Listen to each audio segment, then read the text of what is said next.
Bihar school examination board ने 12वीं के बाद 10वीं के परिणाम किए हैं जारी और मैं अपने चैनल के माध्यम से 12वीं तथा 10वीं दोनों ही परीक्षा में उत्तीर्णता को प्राप्त करने वाले तमाम छात्र छात्राओं को उनकी सफलता की ढेर सारी बधाई देते हैं और साथ ही हम आपसे कुछ अपनी अनुभूति को साझा कर रहे हैं।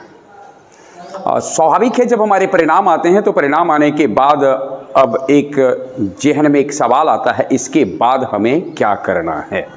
तो पहला सुझाव जो मैं आपको देना चाहूँगा, परिणाम जब तुरंत आया हो, परिणाम चाहे जैसा भी हो, खट्टा हो मीठा हो जैसा भी हो, बहुत स्वादिष्ट हो तो भी और जब बहुत खट्टा हो, कड़वा हो, कचैला हो तो भी, इस बात का ध्यान हमें रखना है कि जब परिणाम आते हो तो उस समय कोई फैसला अपने जीवन के बारे में न लें, क्योंकि उस समय हमारा या तो काफ़ी उत्साहित रहते हैं या काफ़ी प्रतिक्रिया में होते हैं और जो निर्णय बहुत उत्साह में लिए जाते हैं, जो निर्णय बहुत प्रतिक्रिया में लिए जाते हैं, मनुष्य अपने निर्णय के साथ प्रायः खरा नहीं उतरता। इसलिए हमें सावधान रहना चाहिए और निर्णय तब लीजिए जब आप संयमित हो और शांत चित्त आपका, मतलब चित्त आपका शांत हो, मस्तिष्क निर्णय लेने की दशा में हो। तो सबसे पहले मैं आग्रह करूंगा कि अभी फिलहाल अपने जीवन के बारे में बहुत ज़्यादा कोई बड़ा निर्णय न लें। इतना ज़रूर हम कहेंगे कि आप अपने जीवन के प्रति सजग रहें, सावधान रहें। अब थोड़ा सा समझिए, डिसीजन लेने से पहले सोचना चाहिए हमको, हम किस पारिस्थितिकी तंत्र में पनप सकते हैं, किस पारिस्थितिकी तंत्र में विकसित हो सकते हैं, कौन सा पारिस्थितिकी तंत्र की दशा हमको सूट करने वाली है, किसके अनुकूल हम हैं। अब हर पारिस्थितिकी तंत्र का अपना अपना महत्व है। जलीय पारिस्थितिकी तंत्र हो, स्थलीय पारिस्थितिकी तंत्र हो और फिर स्थलीय पारिस्थितिकी तंत्र में भी अलग अलग तरह का, मरुस्थलीय हो, सब जगह पर बहुमूल्य पौधे मिलते हैं। तो हमें ये सोचना है कि मेरे अंदर जो है यह किस पारिस्थितिकी तंत्र के लिए सूट करने वाला है। किसी की उपलब्धि को देखकर, किसी की जो बाह्य आडंबर आकर्षण होता है, इसको देख करके हमें निर्णय नहीं लेना चाहिए। हमें खूब ध्यान में रखना चाहिए, मैं जहां बिल्डिंग बनाने की सोच रहा हूं वो ज़मीन कैसी है, दलदली है, पथरीली है या फिर ऐसी ज़मीन नहीं है जिस पर मैं अपनी सफलता की इमारत खड़ा करने के लिए नींव खोद सकूं, यह हमें देखना पड़ता है। बाजार के प्रति सावधान रहें। बाजार में कई तरह की बातें आपके समक्ष की जाएगी, कहा जाएगा आप ये कोर्स कर लो, ये कोर्स कर लो। अभी फिलहाल हमने कहा है कि बहुत इत्मीनान से बाजार को देखें, अपने अंदर जो आप कर सकते हैं इसको जानें और तब कोई फैसला अपने बारे में लीजिएगा। प्रायः ऐसा कहा जाता है यू कैन डू एवरीथिंग, लेकिन इस बात का ध्यान हमें रखना चाहिए, हम बहुत सब कुछ कर सकते हैं, मान लिया गया क्षण के लिए कि यू कैन डू एवरीथिंग, लेकिन इस बात को ध्यान में रखना चाहिए हम प्रकृति में आए नहीं हैं सब कुछ करने के लिए, हम यहाँ पर हैं कुछ खास ही करने के लिए और उस खास को समझिए और उसके ऊपर ही अपना सब कुछ डालिए। बाजार में आपकी इच्छाओं को, आपकी कमजोरियों को देखा जाता है और कमजोरियों का व्यापार किया जाता है, व्यवसाय किया जाता है। एक छोटी सी घटना मैं आपको सुनाना चाहता हूँ। एक बार एक पाग बनाने वाला एक व्यक्ति था, उसने एक सुंदर सा पाग बनाया और पाग बनाने के बाद वह एक दरबार में पहुंचा, सम्राट के सर पर सुशोभित हो पाग, इसके लिए वह दरबार में पहुंचता है। पाग बनाने वाला जानता था, अच्छी तरह से समझता था कि सम्राटों की कमजोरी क्या है, इसलिए वह गेट पर जब पहुंचता है, दरवाजे पे पहुंचता है, तो वहां जो संतरी थे उसको रोकते हैं। उसने जोर से आवाज लगाई, मैं पाग बनाने वाला हूं, पाग बनाया हूं और जब मैं ये पाग बना रहा था तब एक भविष्यवाणी हुई थी कि ये पाग केवल उसी के सर पर सुशोभित होगा जो महान चक्रवर्ती सम्राट बनने की योग्यता रखता हो।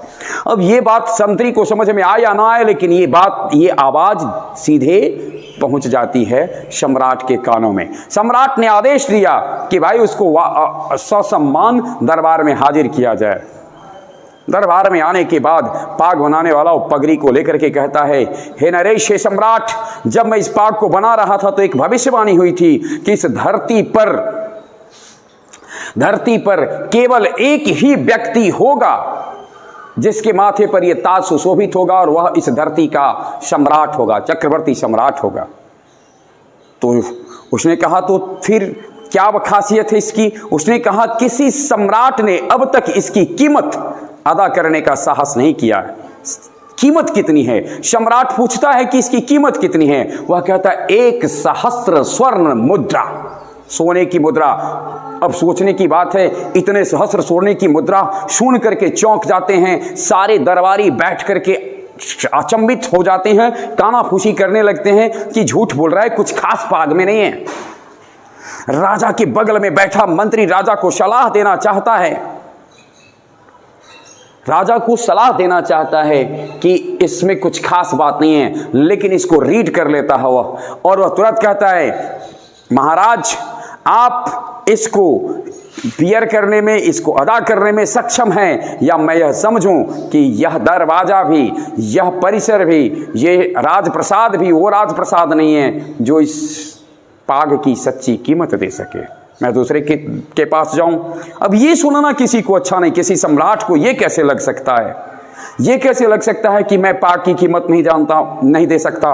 ये कमजोर नब्ज था, मैं यही बात कर रहा था, ये कमजोर नब्ज था। जानता था वह कि मैं जब ये कहूंगा कि आप पाग की उचित कीमत नहीं दे सकते तो देना ये उसको बर्दाश्त नहीं होगा। और उसने तुरंत क्या किया कि अपने द्वारपालक को, जो भी कोषागार के जो मालिक होते हैं, उनको आदेश दिया कि 1,000 स्वर्ण मुद्रा दिया जाए। जब 1,000 स्वर्ण मुद्रा दिया गया, सब जयकार करने लगे, पाग उसके सर पर आ गया, सारे लोग सब शांत हुए। तो मंत्री के करीब पहुंचता है वह पगड़ी बनाने वाला, और वह कहता है कि ये सत्य है कि तुम पाग की सही कीमत जानते हो। You know the actual price of the ceremony, but I know the bigness of the king, and this is the tradition of bigness. यह व्यापार हम कमजोरी का है। तुम मुकुट, तुम पाग की असली कीमत जानते थे, और मैं राजा की कमजोरी जानता हूं, और राजा की कमजोरी का यह व्यवसाय है। दरअसल हम जो बहुत कुछ करने की का स्वप्न देखते रहते हैं, इसी का व्यवसाय है कि बाजार में मुझको भरमाया जाता है। इसलिए सावधान रहें, सजग रहें। और मैं पहली सलाह तो यह दूंगा कि अब भी फिलहाल किसी भी निर्णय में न जाएं। अगर आपको बहुत अच्छे अंक आए हैं तो अब अभी आप आनंद उठाएं, उत्साह में होंगे, उल्लास में होंगे, थोड़ा दिन शांत होइए। अगर आपके किसी विषय में अच्छे अंक नहीं हैं तो प्रतिक्रिया में आप होंगे। इसलिए अभी भी कोई बहुत बड़ा निर्णय न लें अपने करियर के संदर्भ में, करियर से संबंधित, इस अपेक्षा के साथ कि आप जब थोड़ा शांत होंगे, जब पटरी पर आपके मस्तिष्क आएंगे, तब आप अपने जीवन के बारे में महत्वपूर्ण फैसले लेंगे। हम बहुत जल्दी आपके बीच में करियर परामर्श श्रृंखला के साथ उपस्थित होने वाले हैं। बहुत बहुत धन्यवाद। साथ साथ आपके मंगल भविष्य की कामना करते हैं, शुभकामना देते हैं।